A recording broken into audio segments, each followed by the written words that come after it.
We now have three great powers: the US, Russia, and China. You need to include India as one of great powers as well. 1.5 billion people of population, the highest growth rate among the major economies. अगर मैं ये इन जंजीरों में ना जकड़ा होता ना, ये जो पता नहीं टूटियां लगी हुई हैं मेरे कान में, खुदा की कसम मैं खड़ा होकर सलाम पेश करता हूँ। उस स्टेटमेंट में वो ये कहते हैं कि इंडिया एक ग्रेट पावर है। और इस वक्त की बड़ी खबर, भारत को लेकर रूसी राष्ट्रपति पुतिन ने बड़ा बयान दिया है।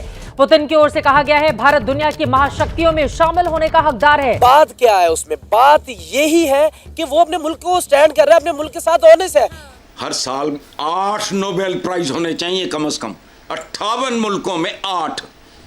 चलो इसको भी दफा करो, 4, इसको भी दफा करो, 1 कंट्रीब्यूशन।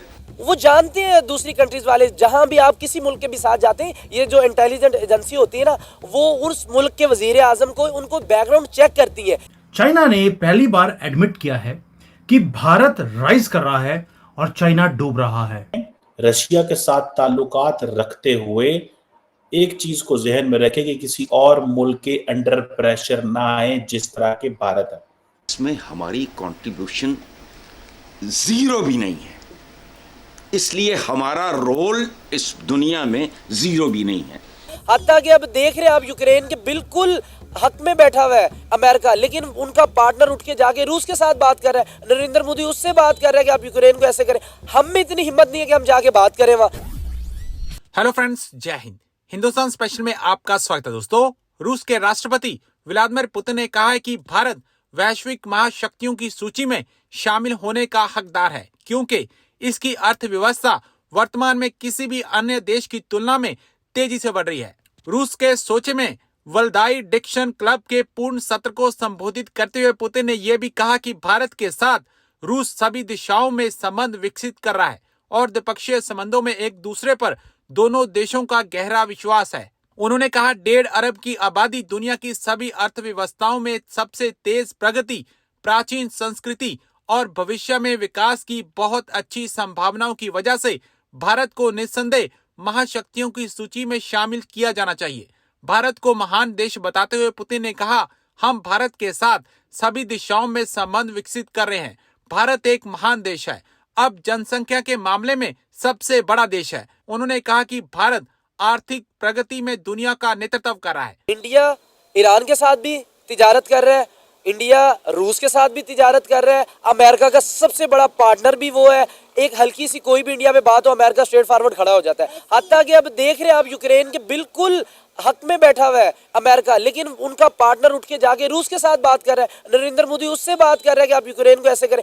हम में इतनी हिम्मत नहीं है कि हम जाके बात करें वहाँ, क्योंकि हमने IMF का कर्जा देना है, हमने हर मुल्क के हम मकरूज है। हम दुबई के साथ बात करते हैं, उनको भी पता है ये भिखारी आगे भीख मांगने के लिए आगे। हमारी इकॉनमी इस तरह नहीं सेट होगी कभी भी। कोई भी मुल्क जो अपनी आप को गुलाम बना ले, ये हमें अमेरिका किस कदर हमें नीच समझते हैं कि हमें उन्होंने 20 साल अपनी जंग में भी धकेला, और फिर भी इतनी शर्म वाली बात है, मुझे शर्म आती बात करने, वो फिर भी हमारी कुर्बानियों को समझ नहीं पा रहे। वो हमें भी फिर भी डू मोर का मुतालबा करते। रीजन क्या है कि आप भिखारी है भाई, आप अपनी आवाम को आपने कुर्बान कर दिया, लेकिन वहां आवाम के साथ आप खड़े हो जाते, कहते हैं अमेरिका को डू मोर, उनको कहते आपने आवाम को डू मोर कराया, आपने अपने इलाका तबाह कर दिए, आपने वही अभी तक वही आपने जिरगा सिस्टम कायम रखा। अभी तक कबाइल आपसे सता रहे, परेशान है, आपके उन फैसलों की वजह से कई हजार लोग शहीद हो गए। लेकिन अमेरिका फिर भी हमें क्या दे रहा है? सिर्फ हमें वो गुलाम समझ रहा है। हमें वो जो फंड देता है वो इसी तरह देख ले, कभी भी कोई मसला हो जाए अमेरिका को उसी वक्त स्टेटमेंट आ जाता है, उनका वजीर खारजा बाहर फॉरेन मिनिस्टर आता है, वो कहता है हम वो फंड रोक देंगे, हम सलाब जदगान के रोक देंगे। यार आपको क्यों नहीं अकल अभी भी आ रही? आप ईरान के साथ क्यों उनको देखिए, IMF ने नहीं मना किया कि आप ना, लेकिन कुछ इस तरह के लोग हैं जो अपने जाती मफादात की वजह से मुल्क को कुर्बान कर रहे हैं, मुल्क को कुर्बान कर रहे हैं। हमारे पास कमी किसी चीज की नहीं है, हमारे पास जज्बे की, हमारे पास वसाइल की, सब कुछ है, लेकिन हम कुछ करना नहीं चाहते। क्यों? हम गुलामी को, हम जो इंसान गुलाम बन जाता है वो कभी भी अपने फैसले नहीं कर पाता। इंडिया देख ले, गुलामी से निकला है, वो भी अंग्रेजों के गुलाम थे, हम भी अंग्रेजों के गुलाम थे। वो 4 नंबर पे चला गया, हमारा अभी 100वें नंबर भी नहीं आ रहा यार। वो गाड़ी एक बना रहा है 5 लाख की, हमारे पास वही गाड़ी 1 करोड़ की पड़ी हुई है। वो चांद से जाके देख रहे हैं, अपना सोलर सिस्टम लगा, हम बिल्डिंग से चढ़ के नहीं देख पा रहे कहीं हमारी सोलर प्लेट भी पड़ी है कि नहीं पड़ी।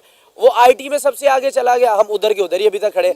अमेज़न आया था, जो ये यंग जनरेशन है, मोबाइल का यूज सही आ जाना था, कोई इसमें कुछ कमा लेते।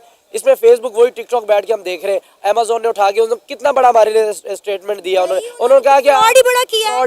वो ये कह रहे हैं कि पाकिस्तान यानी कि जहां भी जाए, अब तो हमारे जो इस्लामी मुल्क है उन्होंने पाबंदी लगा दी है।